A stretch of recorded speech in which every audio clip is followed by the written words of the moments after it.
Решавањето на сообраќајниот хаос е приоритет број 1 за кандидатот на СДСМ за градоначалник за општина Кочани Николчо Илиев. Актуелниот сообраќајен режим во Кочани е нефункционален, а некаде и целосно блокиран и закочен, како и денес.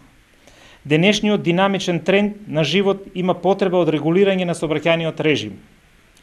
Затоа ќе понудиме нов начин на регулирање на сообраќајот во Кочани, преку изградба на сообраќајни мостови кај џамијата, монополски бавчи и во насадбата Оризари, кај местноста викана Витоша, како и изградба на кружен тек кај двојниот мост.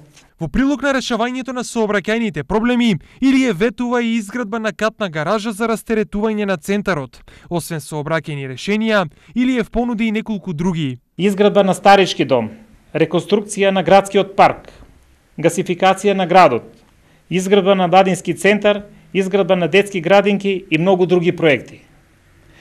Почитувани сограѓани, се надевам дека ќе имам вашата доверба за да ги реализираме овие проекти, со кои преку градење по план ќе го подобриме животот во Кочани и Кочани ќе ја направиме отворена и услужна општина за сите. Приоритет за Илиев доколку стане градоначалник вели дека ќе биде и намалувањето на разликите во селските средини од градот, најмногу во поглед на инфраструктурата.